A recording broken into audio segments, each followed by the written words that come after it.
Hello, everyone, and welcome. We will get started in 1 minute.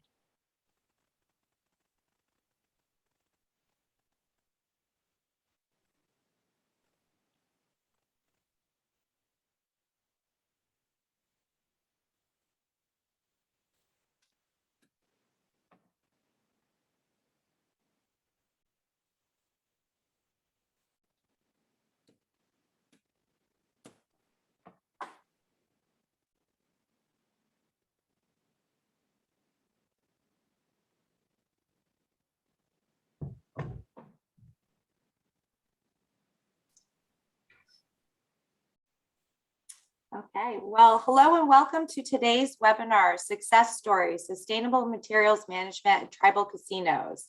This webinar is hosted by EPA's Tribal Waste Management Program, and my name is Kim Katonica, and I will be managing the question and answer portion of today's webinar. While we wait for others to log on, I'd like to cover just a few housekeeping items.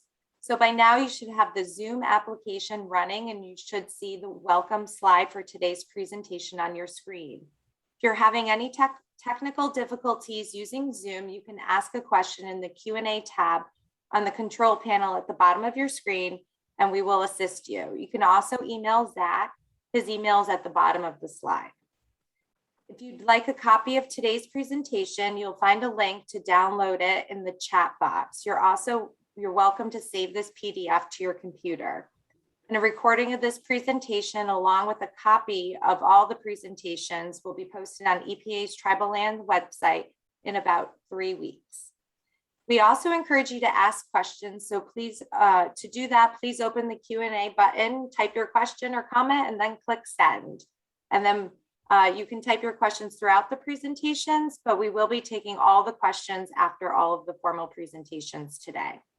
And then lastly, after today's webinar, there is going to be a very short evaluation, and we would be really grateful if you could take a moment to fill it out. It'll take less than 5 minutes, and your feedback is vital to helping us provide the highest quality speakers and information to meet your needs.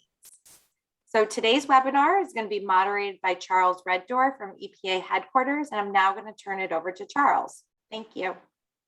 Thank you, Kim, and good afternoon, everyone. For today's webinar, it's important that all of you be very comfortable in using the technical applications of our meeting software to fully engage with our speakers. So before we start the webinar, let's just take a moment and review the bottom of the Zoom screen. Left to right, you'll see a number of icons down there. Mute and unmute. The red slash indicates that you are muted. And if you click that button and the red slash goes away, then you can go ahead and talk.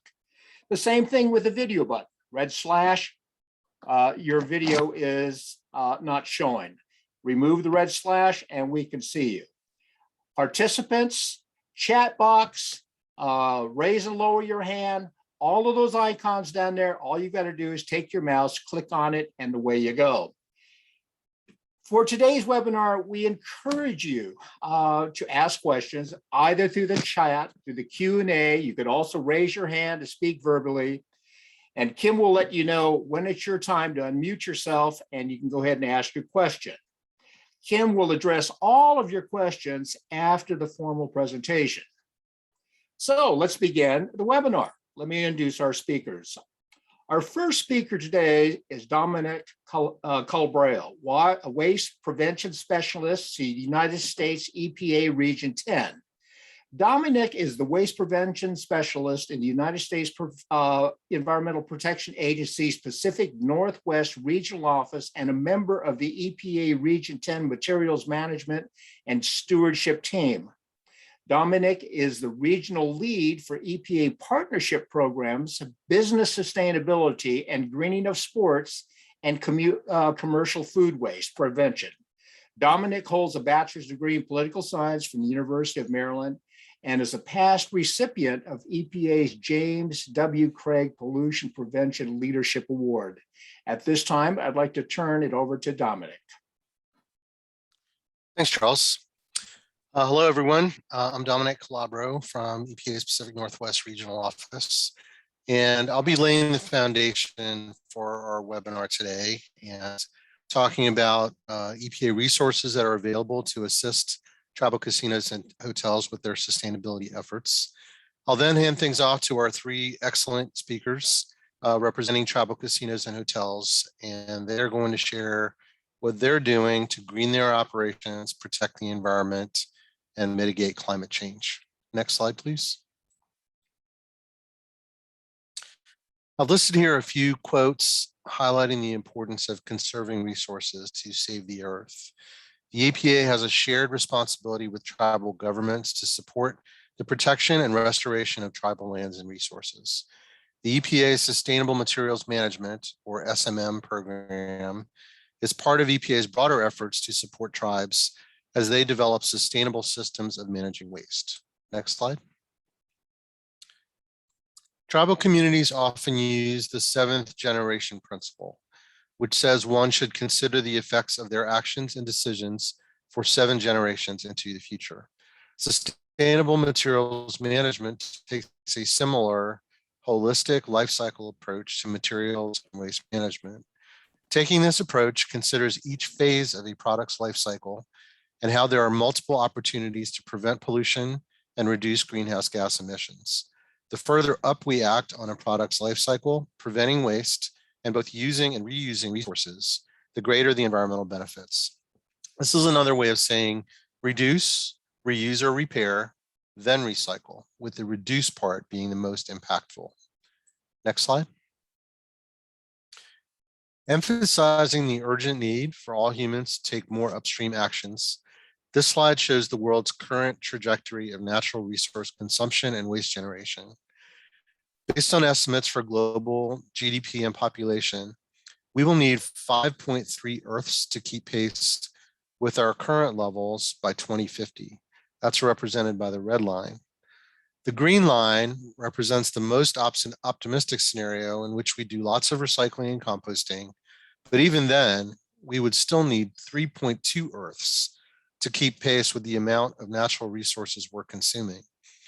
But since we only have one planet, we need to go beyond simply managing materials when they become waste. As the United Nations Environmental Program recently announced, if we're going to save the planet and prevent climate change, we need to take upstream actions that make a much bigger difference, like reducing, repairing, or reusing to prevent waste from being created in the first place. Next slide. The EPA has taken a number of approaches to implementing the SMM philosophy, including tools and resources, challenge programs, convening workshops and trainings, and partnerships with other federal agencies.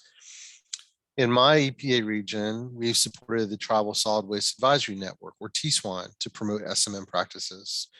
The September 2020 issue of EPA's Tribal Waste Journal was focused on SMM on tribal lands.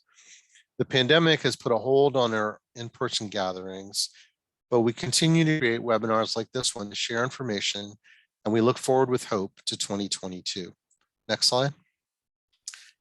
I'd now like to share information about some EPA tools and resources. We have well-known programs like Energy Star, through which we've partnered with TripAdvisor, the travel website. And as many travelers are, more and more travelers are seeking eco-conscious travel options, tribal hotels and resorts could potentially increase their bookings by being highlighted as a green leader. Next slide. EPA's WaterSense program provides technical resources such as those listed here to help tribal casinos and hotels reduce water and save money. Reduce water use and save money. Next slide.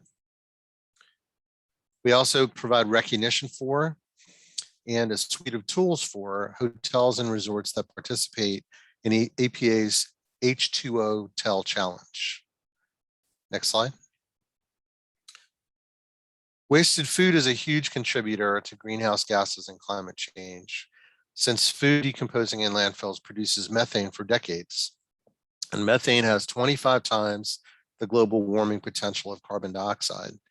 This inverted pyramid was developed by EPA, and it illustrates how preventing food waste in the first place should be the top priority, with a strong focus on donation to feed people and animals, then industrial uses like anaerobic digestion. then composting to feed our soils, and finally landfilling should be a last resort. Through the sustainable management of food, tribal casinos and hotels can conserve resources, help feed their communities, and combat climate change. The EPA has developed tools like the Food Waste Source Reduction Toolkit, the Excess Food Opportunities Map, and the Food Waste Management Cost Calculator to help facilities with food service operations prevent wasted food and reduce their environmental impacts. I realize they're hard to see, but I've included a couple of screenshots here, and I will be happy to provide connections for any of our audience members to these tools and resources. Next slide. We are looking forward at EPA to an unprecedented amount of solid waste related grant funding in 2022 coming to EPA from Congress under the Save Our Seas Act 2.0 and recently passed infrastructure legislation. We look forward to advertising those funding opportunities for which tribal governments will be eligible. In the meantime, it isn't too late for tribes to apply for funding under EPA's anaerobic digestion grants national call for proposals. The deadline is next week on October 7th, and we will have a minimum of $2 million to award under that competition. So I encourage our audience members to apply if they have any projects that would fit. And if you recall from my previous slide with the food recovery hierarchy, anaerobic digestion is actually further up the hierarchy than compost in terms of environmental benefits. But of course, preventing food waste is key. Next slide. So again, I'd like to thank you for attending our webinar today. My closing slide has an image that I liked in a fall theme. The pumpkins say love food, hate waste. My contact information is here. And as I mentioned, I will be happy to get anyone in the audience connected with EPA tools and resources that can assist you in your pursuit of your sustainability goals. So feel free to reach out to me anytime. So take care, everyone, and I'll hand the virtual microphone back to Charles Reddoor. Thank you, Dominic. It is my pleasure to introduce our next presenter, Meg Miller. She's the Executive Director of the Resort Operations, Northern Quest Resort and Casino, a lifetime resident of Washington with almost 20 years experience in sales, marketing, public relations, strategic planning, business development, and operations. Meg is an active member of the Spokane community. Meg has served on many industry, nonprofit, and civic boards, including Washington Hospitality Association, Treasurer for Visit Spokane, President of Innova Foundation, Honorary Commander at Fairchild Air Force Base, WSU Carson School of Business, and Vanessa Behan Crisis Nursery. Meg graduated from the University of Washington in 1999 and continued her graduate studies at Washington State University and Cornell University, and is currently working towards her MBA at Gonzaga University. Meg demonstrates a clear desire to drive economic prosperity in the region while tracking and adjusting performance metrics to ensure strategic excellence is achieved on behalf of the Kalispel tribe at Northern Quest Resort and Casino. In her current role as the Executive Director at the Resort Operations at Northern Quest Resort and Casino, Meg is responsible for strategic execution of activities related to hotel operations, hotel sales and banquets, maintenance, entertainment operations, spa, and resort retail. She serves as a member of the compassionate team working toward a common goal, to make people feel special. At this time, I'll turn it over to Meg. Charles, thank you very much. And Dominic, I am so grateful for the impactful words you shared and the vital work you do every single day at the EPA. So thank you.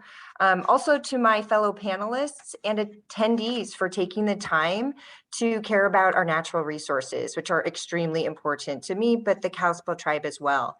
And it is my pleasure, I get to introduce one of my colleagues, friends, and Kalispel tribal member, Alec Bluff. He is, as I said, a Kalispel tribal member, and recently also graduated from Gonzaga University in 2021, where he earned his communications and leadership studies degree. He is a steward, and stewardship is at the core of his work professionally and through Alec's participation in cultural preservation activities with the Kalispel people. Alec grew up as a grass dancer and Frog Island singer, two important community groups that are keeping culture alive at the Kalispel tribe. Alec is a Salish language speaker and a steward of the Kalispel vision, and he's grateful to take up the mantle of environmental stewardship alongside his cultural preservation focus. Passing on culture, a healthier planet, and education for the generations still to come is central to Alec's servant leadership style. Alec? Holy smokes, Meg, that was quamcumt, as we say, excellent in the Salish. So, lemlems, Meg. And am I coming across good? Do I sound good, Meg? Cool. Well, it's good to be here. Hesquext u hestinyakoke pesia, Alec Bluff Louis Quest, uchines ilzio, kalispestulio, uchines and kalispelio sinum, aquasizuhene, lemlems pesia. So, yes. Good morning and good day to some of you all. My name is Alec Bluff and I am originally from the Kalispel Goodland and I am a Kalispel tribal member. I just want to welcome everyone here. I feel good to be here. So moving forward, you heard a little bit of the Salish language right there. On your screen, as you can see, we have Intque. Intque, that means river in our language. And behind that picture, you see our signature canoe design. That is the sturgeon nose canoe. And you see our words and the environment, it's sacred to us. So it's symbolic. It's everything you see. It brings us to that time where the land was plentiful, the animals were frolicking, but most importantly, culture was, in line with respecting the environment. So when you think of the river, you go back to that time where life was abundant. So moving forward, Kalispel Goodland, you see on that first point right there.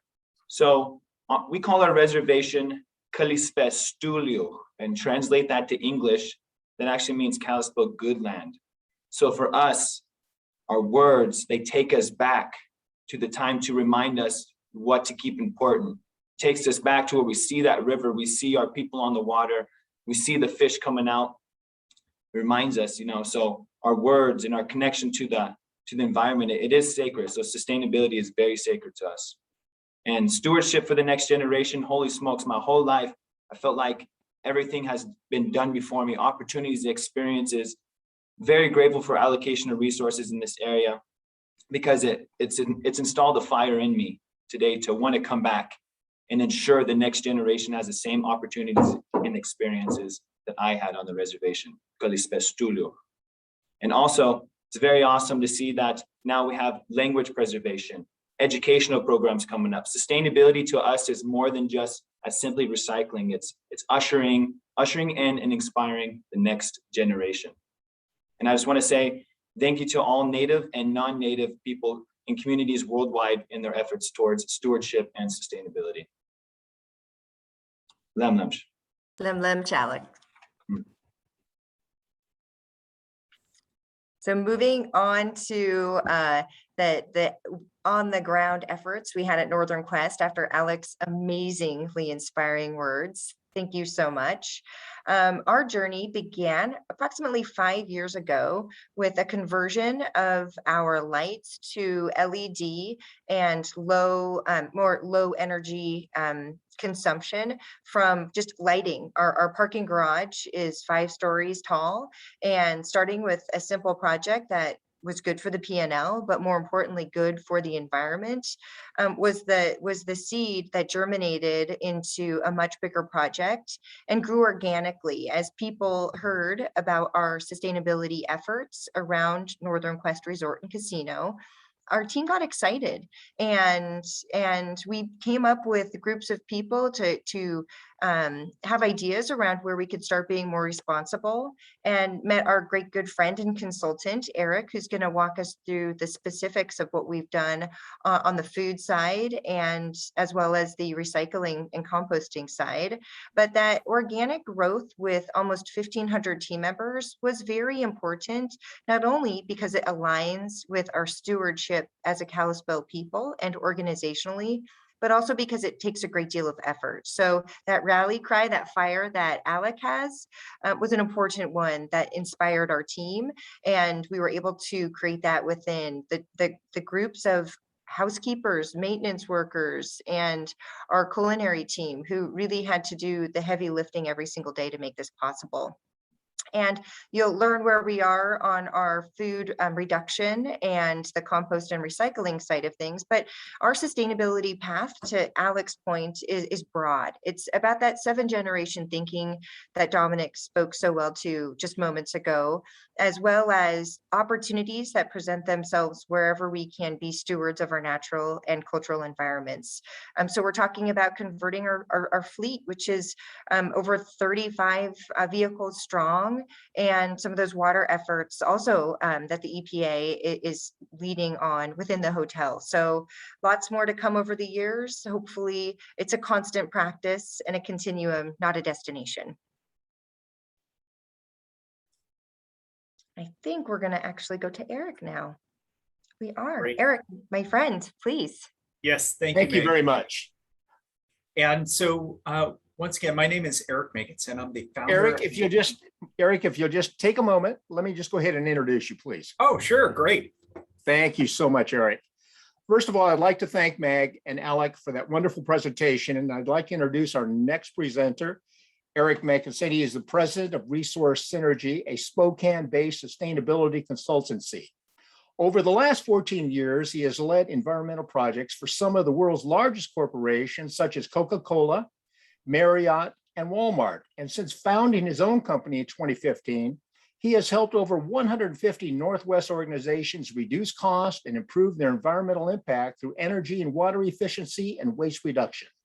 He holds a BA in Business Administration, a Certificate of Sustainable Business Resource Recovery Manager certification, and Certified Energy Manager designation.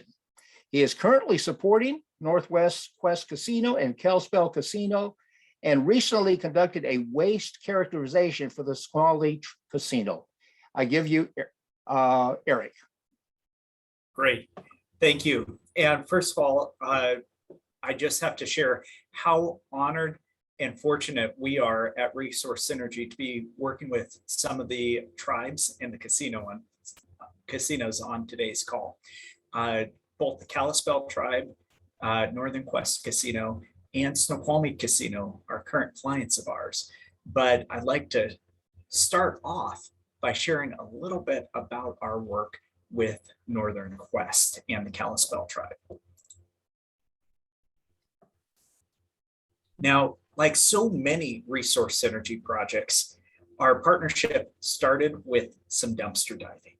We, in fact, isolated 1 day's worth of waste from both the casino and the hotel, and then took a sample of that and sorted through it all. We sorted out paper, we sorted out plastic, metal, food waste. And what we found is that last component, the food waste, actually represented the largest contributor to the weight of the casino. In fact, 41% of the trash weight was attributed to the food waste itself.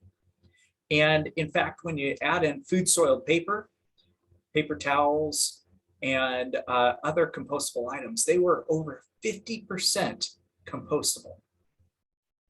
Now, when 77% of the trash cost is caused by the weight of the trash and not the volume, what ends up being good for the environment, taking that food and other compostable materials out of the waste, is also good for the bottom line of the casino itself, because that food waste is 5.3 times as dense as the remaining trash. Now, what we found was some edible food and some non-edible food, which has really contributed to our strategy in addressing it. Now, previously, Dominic shared the EPA food waste hierarchy, and this guides everything that we do. Now, with Northern Quest, when we started, all of that food was going to the landfill, or more accurately here in Spokane, incineration, because we do have a waste to energy plant. But guess what? Food doesn't burn very well. And so it was much better to send that food to composting. And that's where we started.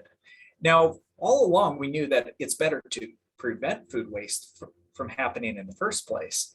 But the composting program made sense because it allowed us to address the most volume of material the fastest. It also delivered tremendous financial savings that have since allowed some of these other investments to be made possible.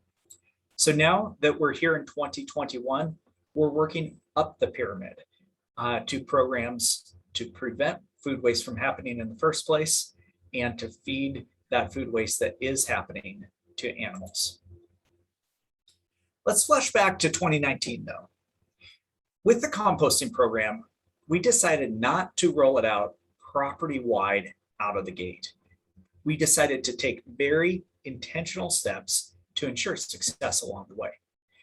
The first step was implementing the food waste recovery in the back of the house in the fine dine restaurant at Northern Quest called Maslow's Steakhouse. And once we implemented it there with lower volume and very highly engaged kitchen staff, we were able to then use that success to start to roll it out property-wide. The next step was the back of the house kitchens of the other restaurants there at the property. And then only once we were successful back of the house did we start rolling it out front of the house, starting with the team member dining room. Because as Meg mentioned, it's not just an opportunity to reduce food waste, it's also an opportunity to engage those 12 to 1,500 staff in the conversation, in the stewardship of our natural resources themselves. Now, all in, this food waste program, coupled with a single stream recycling program that we implemented simultaneously, saved about 43% off the trash cost of the casino. 43%, that's tremendous when you look at the scale of the waste spend of a property this large. And in fact, before COVID hit, we were actually diverting 7.5 tons a week of food waste from the trash to the composting facility. 7.5 tons a week. Now, that's great that that material is no longer going to the landfill or to the incinerator. And it's even better that it's going out to create a nutrient-rich soil amendment that's sold to many of the same farmers that grow food to sell back into the casino. But it had us asking, why is this casino buying 7.5 tons a week worth of food to pay employees to prepare, to invest energy and water in preparing that food, only to pay again to throw it away? And that's really what highlighted the opportunity to prevent waste from happening in the first place. Now, right now, we are in the process of implementing a food waste prevention system called LeanPath. This is a cloud-based database that is connected to a scale that calculates the purchase price of all of that food that's being thrown away, whether it's being thrown away in the trash or the compost or donated or fed to animals. And it calculates that in food purchases. And the reason why this is so important is because of the old adage, what gets managed or what gets measured gets managed. And what we realized is that if we're able to reduce the amount of food that the casino is purchasing by just 2%, it's the same as reducing the entire trash bill of the casino. Once again, 2% food purchase reduction is equivalent to 100% trash savings. And the same is true for the environmental impact. In fact, the World Wildlife Foundation recognizes that the amount of food waste in the US in a given year is equivalent to 32.6 million cars worth of greenhouse gases. This is a big deal, you guys. Food waste must be prevented in the first place. But we recognize that not all food waste can be prevented. It's important to prevent it where we can, but in those instances that we can't, we're working on up-leveling that food waste, especially at the second casino that the Kalispell tribe owns, the Kalispell Casino, which is 85 miles from the closest commercial composting facility. And so unlike Northern Quest, it didn't make sense to haul that food waste to a composter. And so we've partnered with a local farmer that is willing to raise pigs on the food scraps of the casino itself.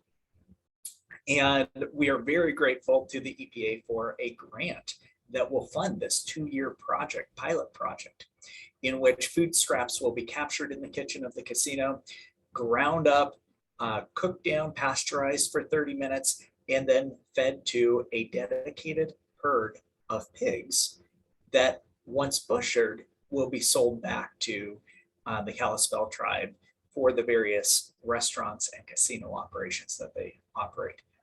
What was a ham sandwich on the plate at one point can come full circle and end up back a ham sandwich on the plate or a bacon burger.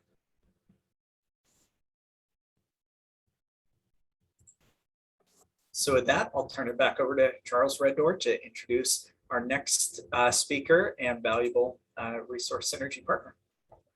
Thank you so much, Eric. Our next speaker is Cindy Sperry, Environmental and Natural Resource Director of the Snoqualmie Indian Tribe. She has worked for the tribe for the past 14 years and has managed the Environmental and Natural Resource Department since 2009.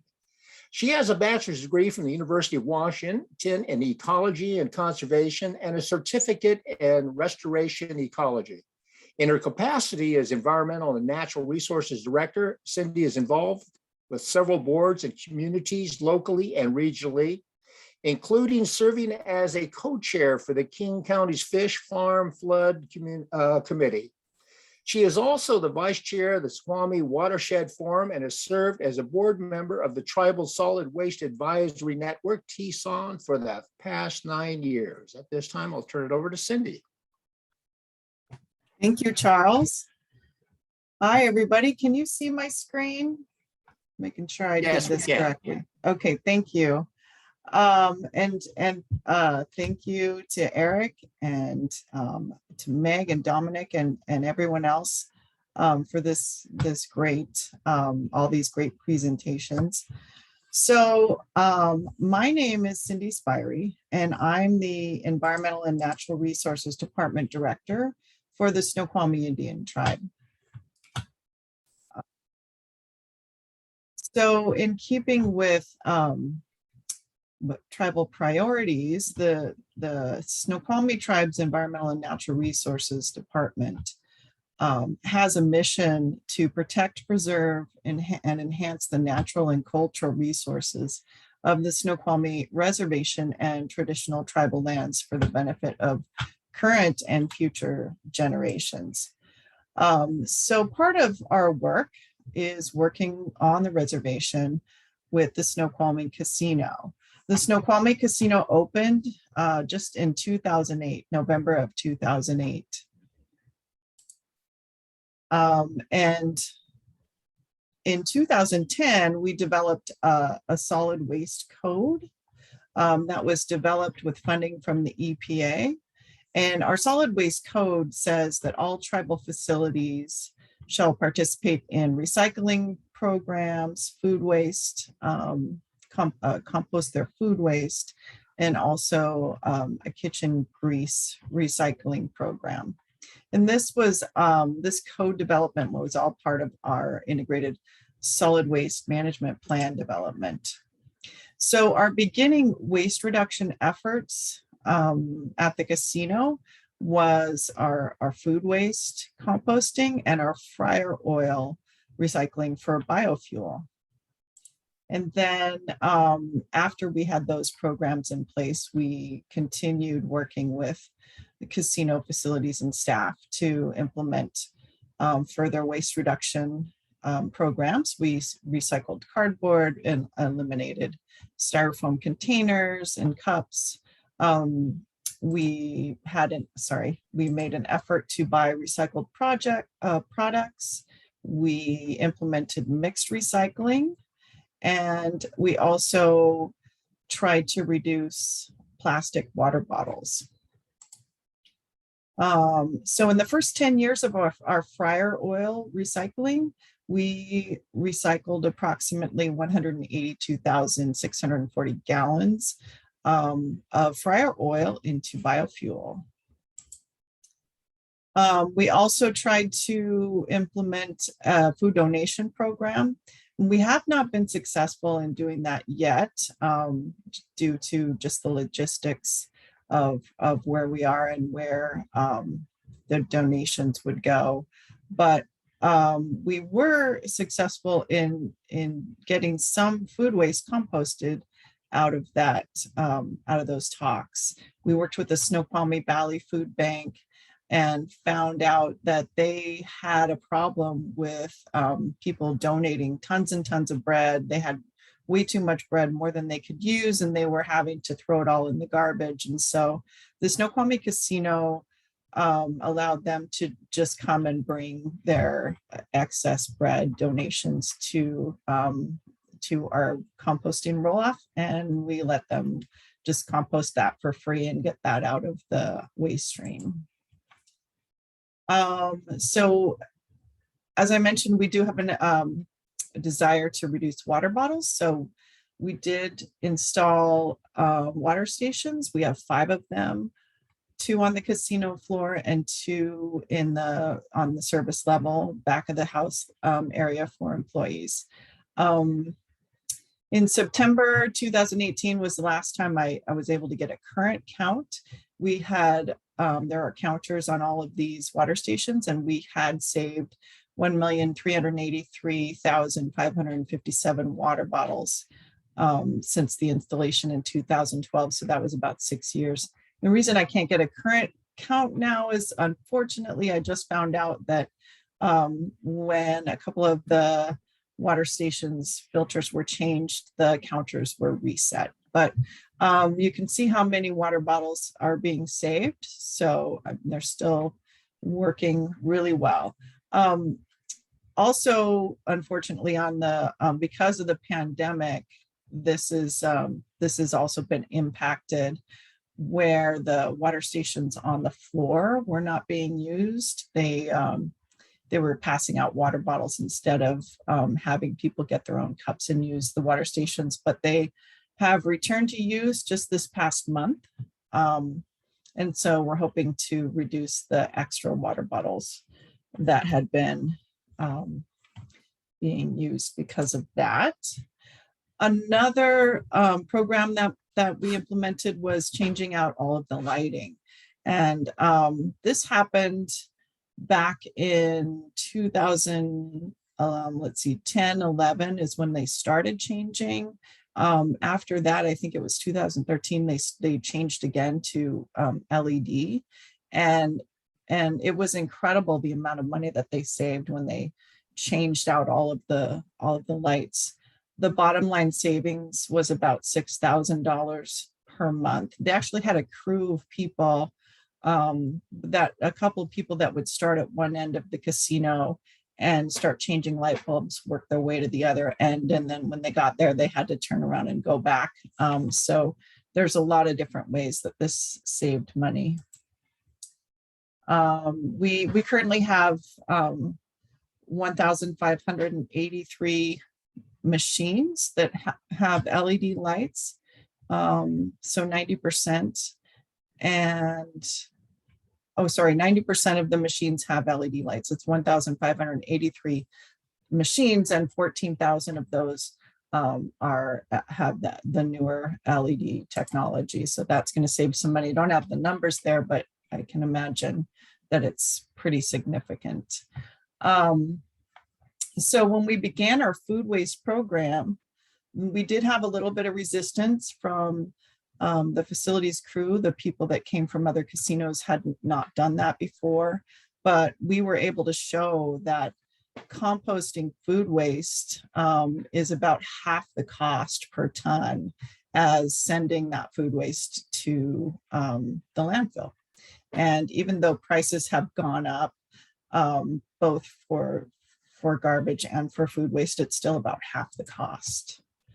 So in 2010, we did our first waste sort, We needed to get some data because we were developing the integrated solid waste management plan. We also wanted to see how the composting and recycling programs were going. We had some assistance from the Tribal Solid Waste Advisory Network, or TSWAN.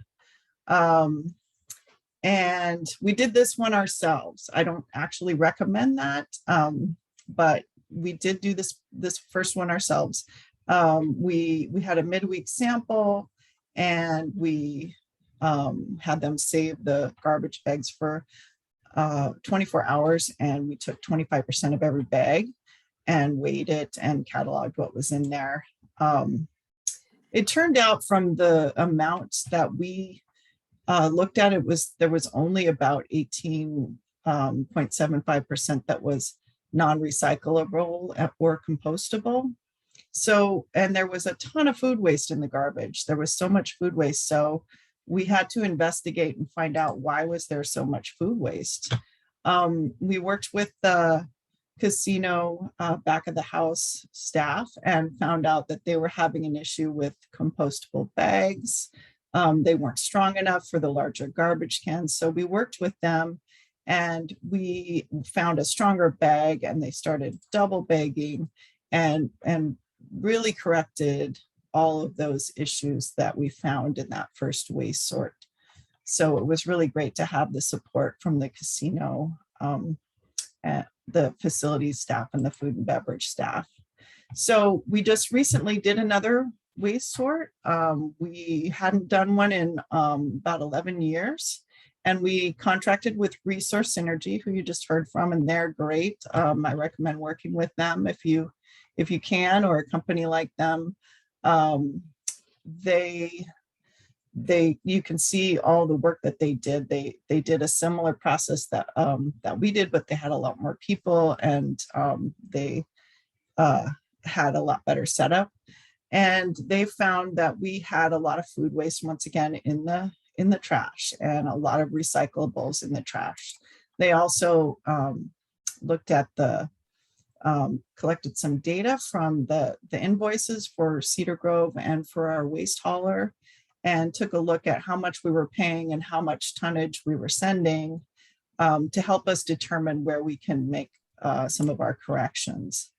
So in the last couple of years, because some of the issues that we found and because of the pandemic, we're not sending as much food waste to the composting facility as we would like. But in the first 10 years, the data that I had previously showed that we had sent over 2,000 tons of food waste to be composted and diverted from the landfill.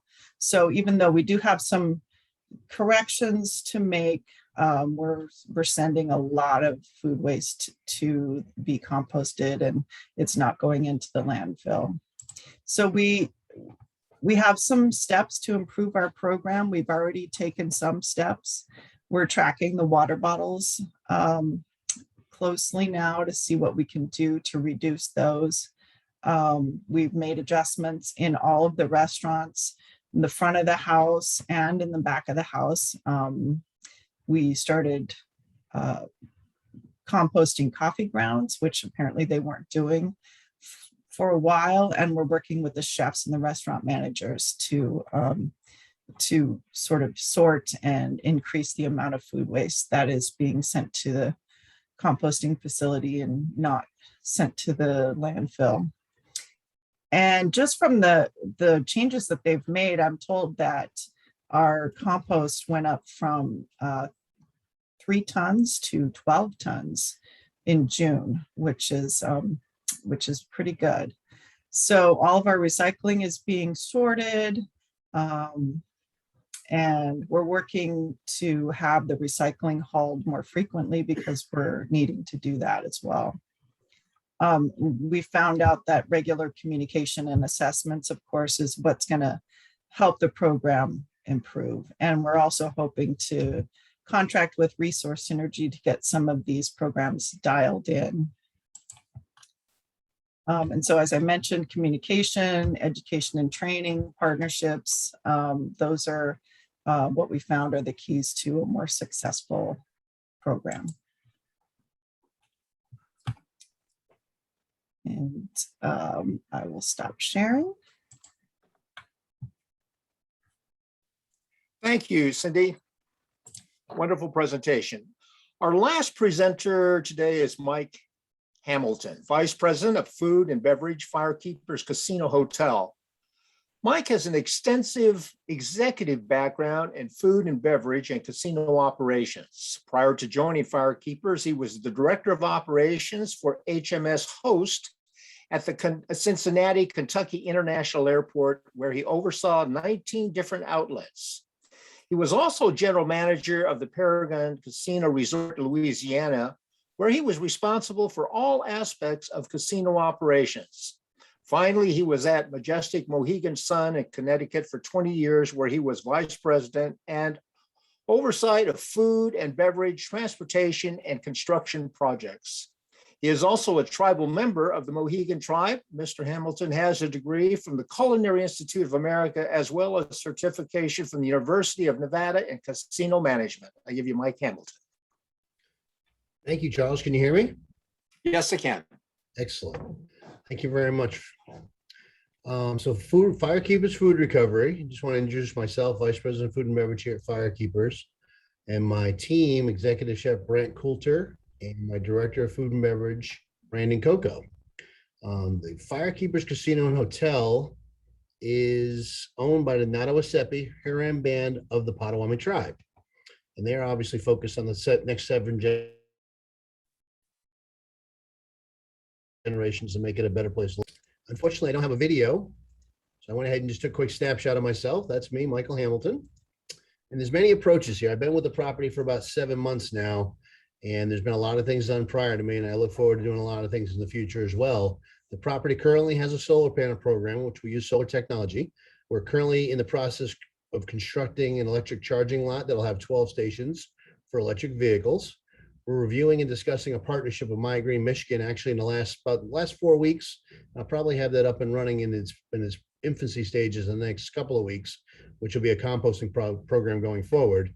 And then the NHBP tribe has programs for traditional rice growing, harvesting, and programs for producing their own maple syrup and other gardens and different natural and food sovereign items. So here's just a quick picture of the lands of the Nottawasepi tribe, and then some of their rice. Mike, your slides are not advancing. They're not advancing. Uh-oh, they're advancing on my screen. Hi, Mike. I think there's just a little lag time Oh, between when you are advancing them and when Okay. you're speaking. So right now we see many approaches. Oh, you still see many approaches. Oh, boy.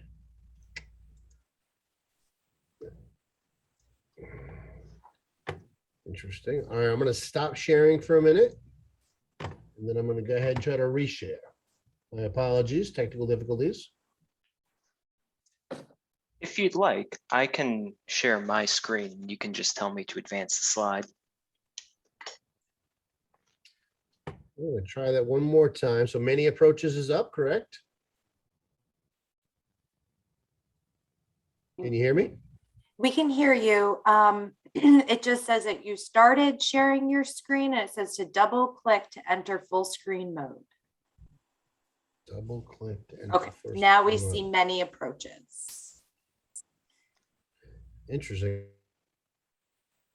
Yeah, it appears as though there's about a 'Cause I see maybe 10-second lag in between when you hit for the next slide versus when it comes up on our screens. Okay. So am I at lands and rice yet? No. No. Matt, Mike, we can just let Zach. All right, go ahead. I'll stop sharing and you guys can throw it up on there for me. Thank you. All right, go ahead and take it, Zach. Thank There you you go. for your patience while we go to Plan B. All right. So lands and rice is just an example of the NHBP reservation and some of their rice production. Next slide. And then I had showed an example of the syrup production in the Potawatomi Huron Band of Potawatomi's tribe syrup. Next slide. There's an example of the solar panels, which I spoke about earlier. You know, a couple of the things that are done here on property as well as we do tanks, so the oil's pumped and then the old oil's pumped back out. We do use the lean path program that was mentioned earlier as well. And the LED retrofits have happened through the property over the last 4 or 5 years, as well as we have VFD drives and much of our mechanical equipment as well, which ramp up and use less energy as they ramp up and ramp down in some of our hood systems and other various programs that we have here. So next slide. Some other things that we do as well is we do a variety of programs throughout the communities. So in our greenhouse, we grow a variety of lettuces, cucumbers, tomatoes, and other vegetables, and pair with a produce company named Delmain. And we provide school lunch programs in 4 middle schools right now. And we go out to those schools twice a week. So it's just another way to ensure some food sovereignty and some healthy eating in some of the local community schools. Next slide.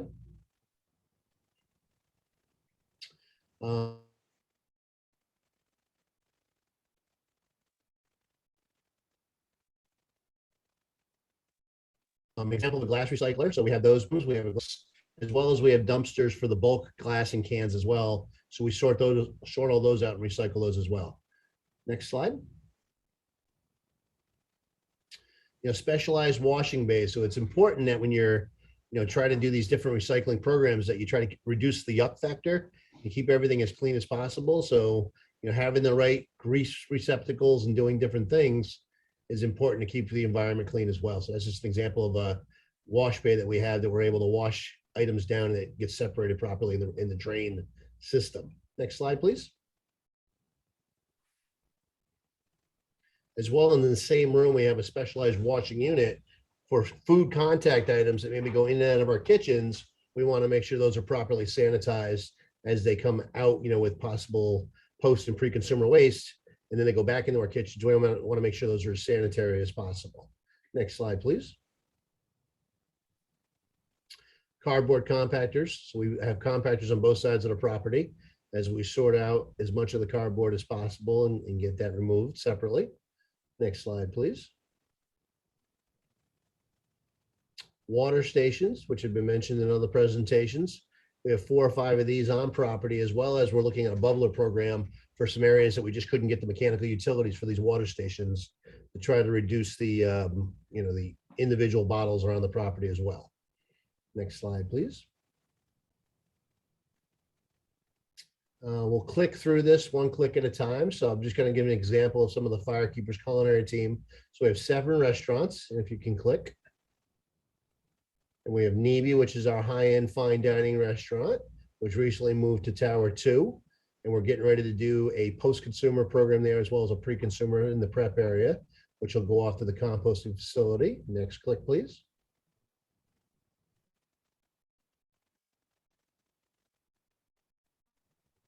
Relatively a similar program as other restaurants. So we'll just go ahead and click through. That's our sports bar. So next click. Our buffet, which when it was in operation, currently because of COVID, we don't have an operation for a variety of reasons, one of them being staffing. So I'm sure others are having that challenge as well. But we did a lot of cook chill program here. We did a lot of chill down. We have blast chillers. So when the buffet was in full operation, food that was within the serving window at the end of the shift or at the end of the day would be blast chilled and then would be, cryovac down and actually distributed to the Southern Michigan Food Bank, and then it would be used at other operations. So it was a great way to try to keep that food out of the actual stream of garbage. Next click. Cafe 24, our 24-hour restaurant. We'll go ahead and click through the next one. Smoke and Fire, which recently is under renovations and is actually in the old Navy space right now. Next click, please. Chimoni's, which is our food court, another good area of, just trying to serve the guests exactly what they, are going to consume based on the appropriate metrics of purchasing. Currently open some shifts during the week based on staffing and based on COVID issues. Another area where we would package food up at the end of the shift and then donate it from there as well. Next click. And then one of our VIP lounges, the Aurora Lounge. Currently is in our new tower, which also backs up to the Navy kitchen, which actually shares prep space and shares dish space, which allows us to really implement that scraping program and that pre-consumer waste in the same prep area and get that out to the composting facilities. Next click, please. And then we average about 2.5 million meals served here annually, roughly. Next click. We have a bakery and a cake shop as well. You just kind of click through. We pretty much in our bake shop and our cake shop, we prepare almost all the baked goods on property, everything down to the hamburger buns, all the desserts. And then what we do is that anything that, you know, is possibly past its shelf life, we cycle through the stream of first in our restaurants, then in our team dining room. And then also we'll package those up and process them appropriately, either cryovac or freeze, and donate those to some of the pantries and some of the food shelters as well. Next click.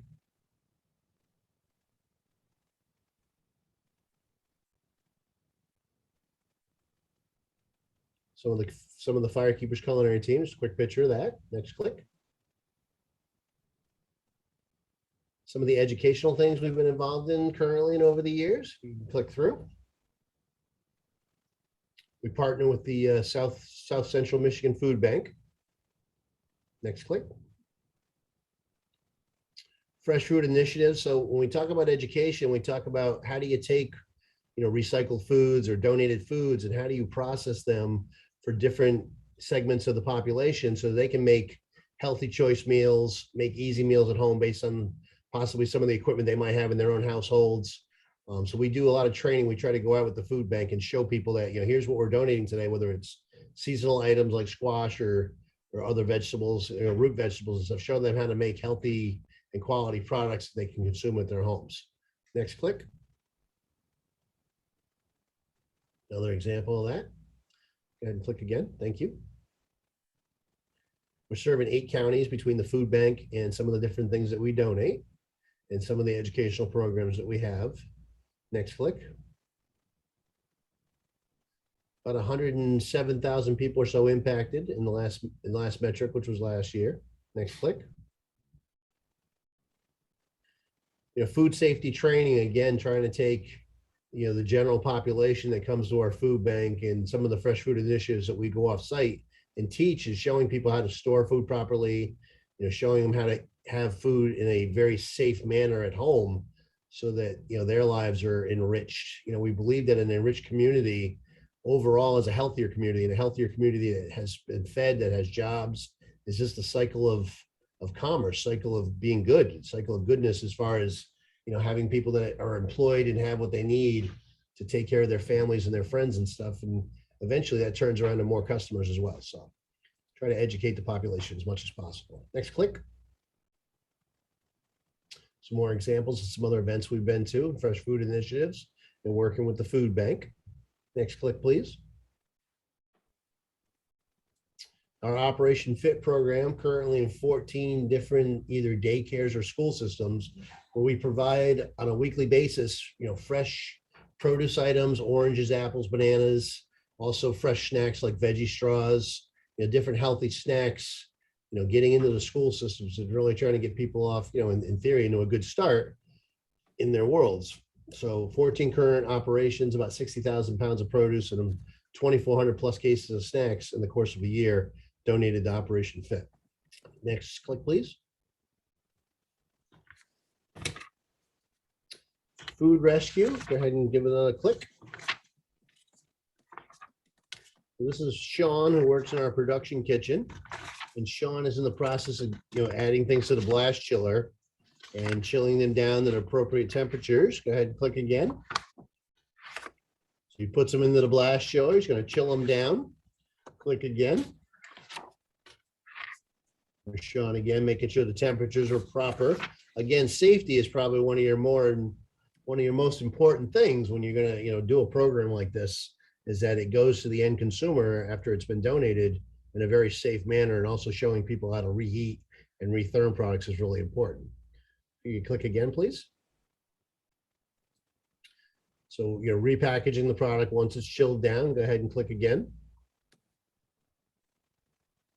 Sealing it, marking it properly, and identifying what it is, and obviously dates and things of that nature. You click again. And, currently prior to COVID, when the program was in full operation with full operations here at Firekeepers, they were averaging about over a ton of product. I believe that was on a monthly basis. Okay, click again. We do, different food recovery challenges, trying to reduce food waste benefits. Obviously it's cost saving.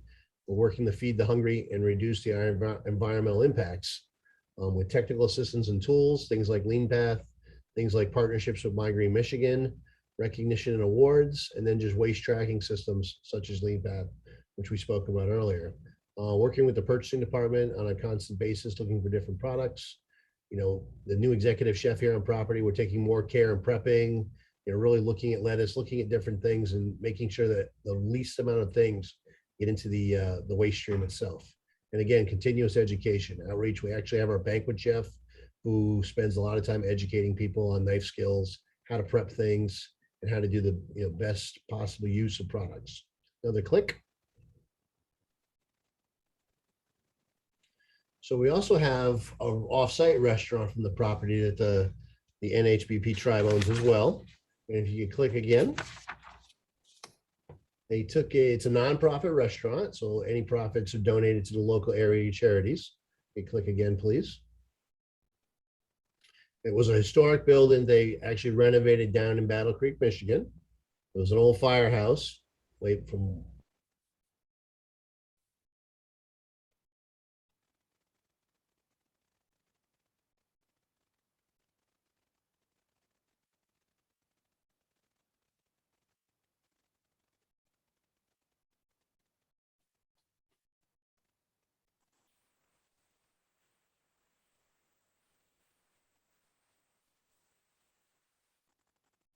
Did we lose Mike? I'm here. Can you Okay, hear me? I can hear you now. Okay, I apologize. So Fire Hub and Kendall Street Pantry, nonprofit restaurant, historical building from the 1900s. I can get another click. One more click. Located in downtown Battle Creek. Go ahead and click through again.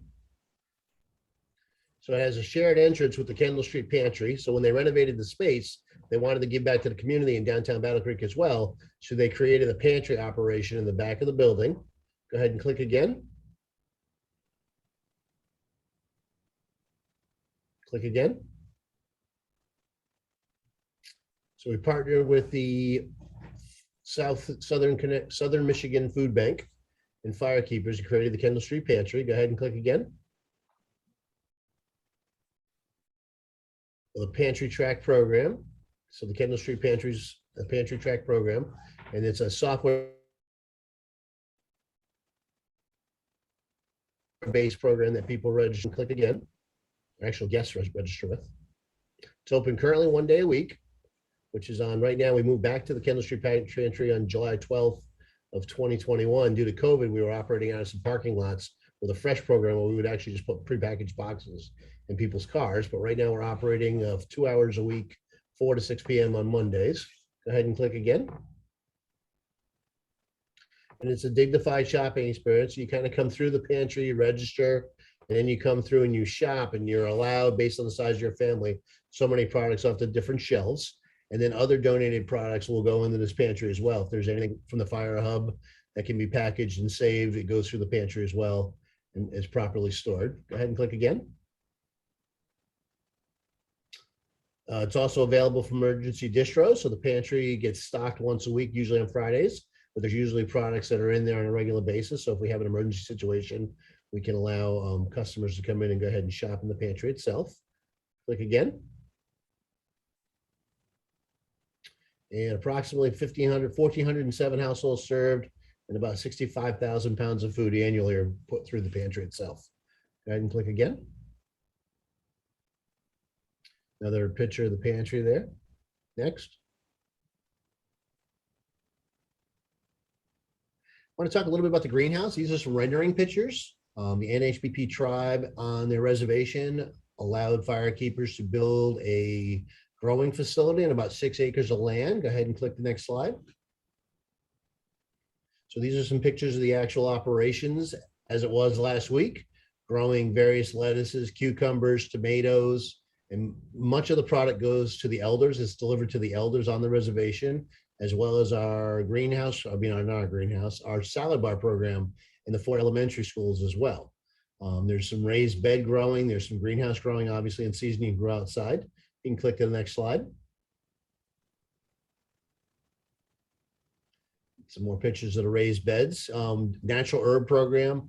Our new executive chef here, Brant, that I mentioned earlier, is going down there weekly, working with the growers now to talk about what we can use here at Firekeepers, sort of farm to table concepts. So we're working on, out of season tomato production, different herbs, sage, different things that the tribe is going to utilize, as well as we're going to utilize here at Firekeepers.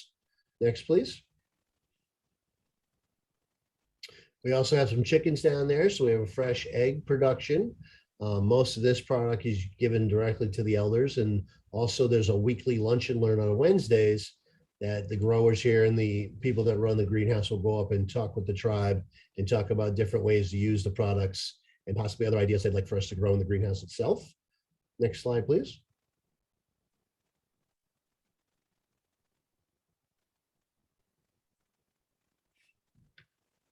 Next slide. That's the end of my slide deck. Oh, that's good. Excellent. Okay, thank you very much. That's the end of the slides. The other thing we have on the greenhouse operations is they have a set of beekeepers. So we're actually making our own honey as well. Well, I appreciate everybody's assistance with that. Sorry it was a little chunky. Thank you very much and have a great day. Thank you, Mike. And now we'll turn it over to Kim. Thank you, everyone, for the fabulous presentations today. With the remaining time that we have, we're going to go through question and answers. So again, there's a Q&A box at the bottom of your panel. If you have a question or comment you would like for any of our panelists today, just type it in there and we will answer them. So I'm going to start off with our first question, which is, aside from food waste composting, are there casino operations using and composting compostable food serviceware? I will open that to all of the panelists. So I'll take the lead on that. At Northern Quest, we've really focused on durable food serviceware versus compostables. And so one of the areas that we focused on that is in the team member dining room. When we first rolled out the composting program in the team member dining room, there were everything from cutlery, disposable cutlery, to individual packets of sugar and other condiments. And what we found is not only were those contributing to waste volume, but they were also an opportunity for contamination of the compost itself. And because no farmer really wants a ketchup packet out in their field, we eliminated it at the source by going through and individually addressing each of those items. So we moved to bulk ketchup and even bulk creamers and sugars, and of course durable plates and utensils, and really eliminated those disposable items versus just converting them to compostables. That is great. Thank you. Would anyone else like to share? Okay. Our next question is for Mike. Mike, how does the glass recycling machine work? I was actually just getting ready to type and answer that question directly. The glass recycling machine is similar to the grocery stores. You feed the bottles into it. So our bar bag team separates out the products at each bar, and then you feed the glass bottles into the machine. It grinds them down into a bulk product, and then a company comes on a weekly basis and picks up the grind glass. Great, thank you. You're welcome. The next question is for all of the panelists. In terms of reducing household waste at home, is it smart to replace regular trash bags with compostable bags for things that cannot be recycled or composted?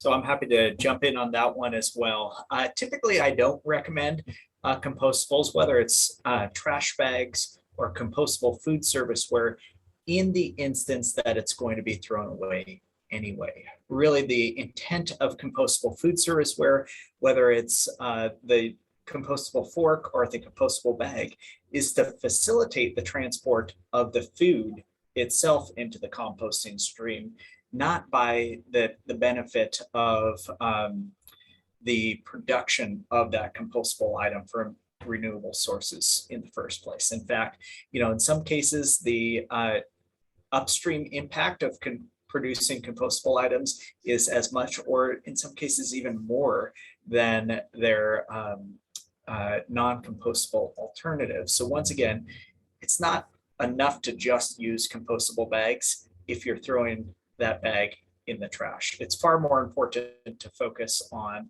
using that compostable bag or using that compostable fork or to-go container to facilitate the transition of the food out of the trash into the composting.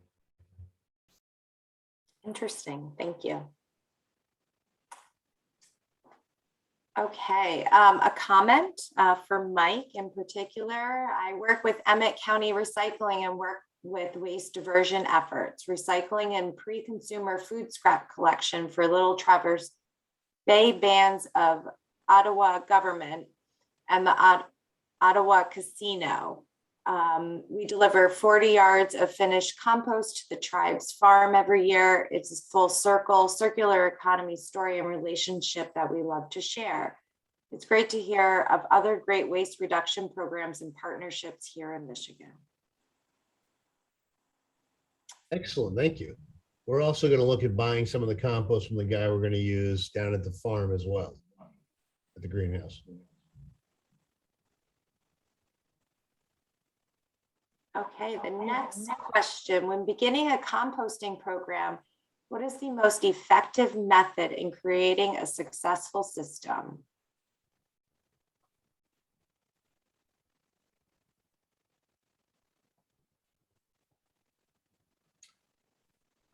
I see Cindy, Eric do you ready want to jump. share on that, or I'm happy to jump in as well? Sure, I can take a stab at that. So I think the most effective, I guess, in my experience, the best way to start a composting program is to make sure you get everybody on board. So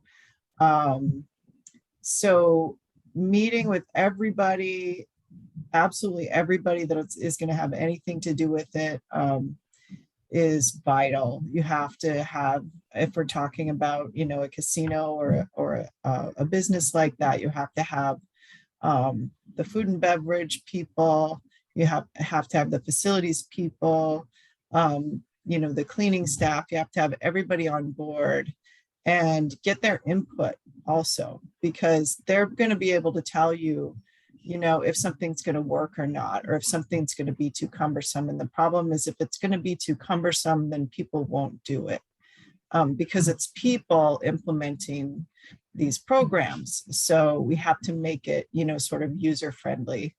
That's my 2 cents. And I just add to that it's also very helpful to start small and take very metered steps towards implementation.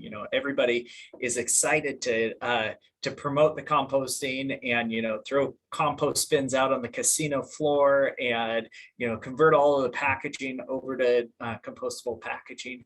But that is a great way to fail very, very quickly.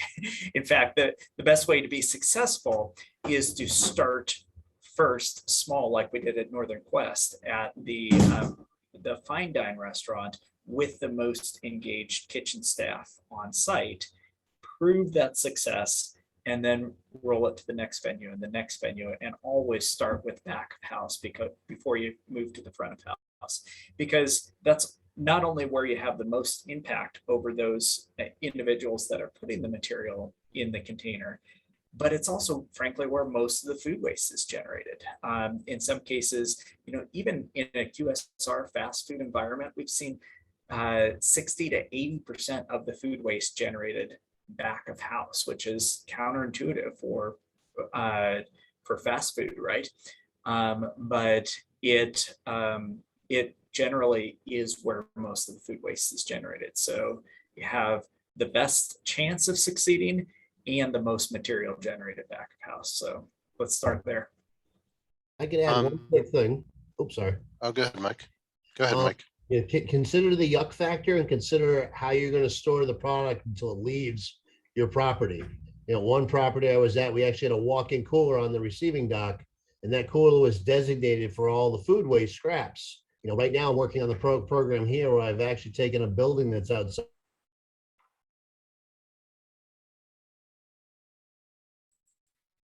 Oh, we lost your audio, Mike.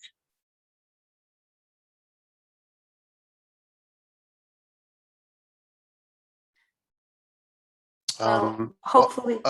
Sorry about that. Yeah. Oh, Just there really, we go. really consider where you're going to put the food waste, and is it going to be controlled for pests and rodents and things like that? It's an important part. And just a quick point to tag on to what Eric said. Compostable serviceware is great for the environment if it actually gets composted. Because it's really resource intensive to make, it's actually worse for the environment if it ends up going in the garbage. So make sure that there's good planning and good education as you roll out your program.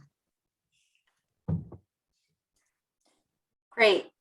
So that was very good advice. Thank you. We have two more questions and I think they're really great. So I'm gonna, if we can try and quickly answer these, I know we've reached our time. But the first one is, would the casino workers have to separate the food to start the compost? So the casino workers, specifically the kitchen staff, would need to separate at the point of disposal. And this is a very, very important distinction, is that we do not recommend everything going in one bin and having it sorted in a back room somewhere. It is crucial to sort at that point of disposal, known as source separation, versus sorting after the fact. That gets really, really nasty. And take it from somebody that's done a lot of waste audits, the trash gets nasty when there's food mixed into it. Yes. Okay, and then the last question would be, do you include information or try to get participation from guests, or did you try to make these efforts invisible to them? If guests were included, how were their reactions? Mike, did you include guests at Firekeepers? We were going to try to post information about some of the accomplishments that never got implemented currently. That was part of the lean path, is measuring some of those metrics and then being able to post to our internal, team member as well as our guests. We haven't done that yet. We did that a little bit in Mohegan, is from a PR standpoint. I mean, it's always good to talk about some of the things you're trying to accomplish and bring more awareness to it. It helps the team, I think, buy into it more as well. And at Northern Quest, we really focused on educating guests about what the casino was doing as well, versus insisting that they participate, especially on the casino floor. So, I'll use single stream recycling as an example. We implemented it in the common areas, in the hotel rooms, hallways, etc., but stopped just short of implementing on the casino floor for a number of reasons. It is relatively dark, dimly lit, and there's a whole lot of competing distractions from which bin the material goes in. So we really didn't feel like we would ensure high quality, uncontaminated material in the bins on the casino floor. So we did just put trash bins on the casino floor, trash and recycling bins through the common areas, and then focus on the 3 streams: trash, recycling, and organics back of house. In the future, we may roll out some organics programs with guests in very select places where they're, say, disposing of a higher volume of food scraps. But at this point, it's only been back of house and then within the employee kitchen as well, the team member dining room. Wonderful. Thank you so much. I am now going to turn it back over to Charles. Well, thank you, Kim, and we wish to thank our colleagues and today's speakers for a very insightful presentation and sharing their experience on this very important issue. Finally, and most of all, we'd like to thank you for joining this webinar, and we hope you will continue to join us. We design these webinars for you, so please make sure you complete our evaluation and give us feedback on how we can meet your needs. We will post a recording of this webinar in approximately 2 weeks on the EPA Tribal Lands webpage. In closing, we hope you will join us for our next webinar scheduled for October 14th, 2021 at 2 p.m. Eastern Time, and it's entitled Efforts to Modernize Newspaper Public Notice for RCRA Hazardous Waste Permitting. This concludes today's EPA Tribal Waste Management Program webinar series presentation. We thank you and have a good day.